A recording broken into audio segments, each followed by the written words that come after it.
Sa Kamara may panukalang nagsusulong sa mandatory random drug testing sa lahat ng elected at appointed government officials. Pero inalmahan ito ng ilang mambabatas dahil labag daw ito sa konstitusyon, lalo't hindi ito kasama sa qualification sa mga tumatakbong kandidato. Ang tanong ng bayan, sinusuportahan mo ba o hindi ang panukalang dapat dumaan sa mandatory random drug testing ang mga elected at appointed official ng gobyerno? Mga kandidato, bumoto na ho kayo, yes or no?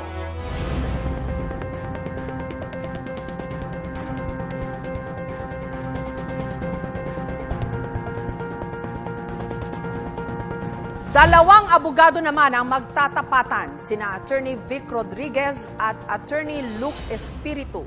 Ako po ay sang-ayon na sa mandatory drug testing sa lahat ng elected and appointed officials sa gobyerno bilang pagtugon sa Article 11, Section 1 of our Constitution that public office is a public trust at dapat lahat ay may accountable sa ating mamamayang Pilipino. Kulang pa po yung oras nyo, baka may gusto pa ho kayong sabihin. At yun nga po aking isinususog din, yung Dangerous Drugs Board Resolution number 13 series of 2018 na nagpapahintulot na i-undergo sa drug test ang mga elected officials.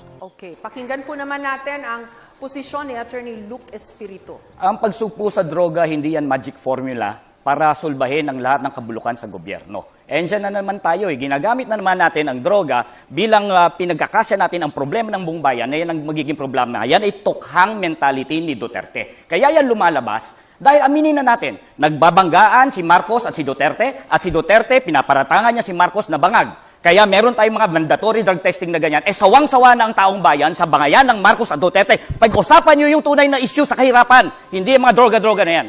May sagot ho ba kayo doon? Kinakailangan malinaw sa atin. Bakit ang mga security guard bago ma-hire sa trabaho, kinakailangan sumailalim sa drug testing? Ang pagiging opisyal ng gobyerno, ikaw ay humihipo ng pera ng mamamayang Pilipino. Higit na mataas dapat ang standard natin sa mga naglilingkod sa gobyerno.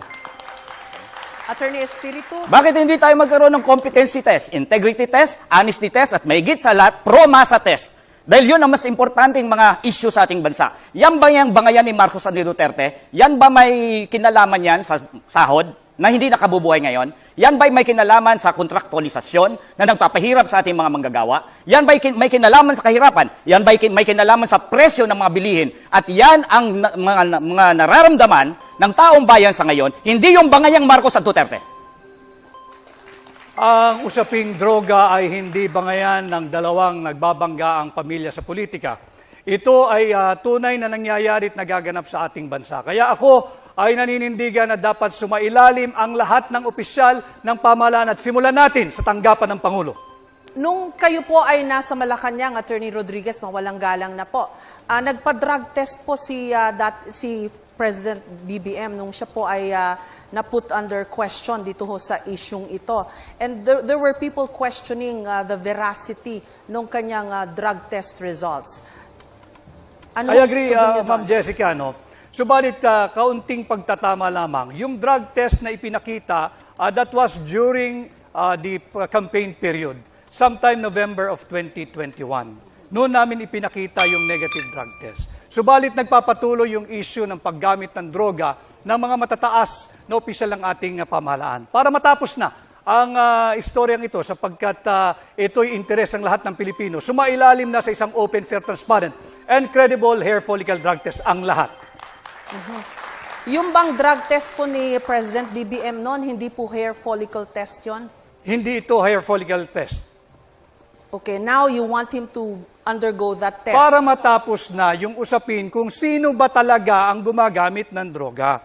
Kinakailangan pagbigyan natin, again, ulitin ko, public office is a public trust. Malinaw yan sa ating saligang batas, Article 11, Section 1. At karapatan ng bawat Pilipino, lalo na ng mga kabataan, malaman kung tayo ba'y pinamumunuan ng isang taong may tamang pag-iisip.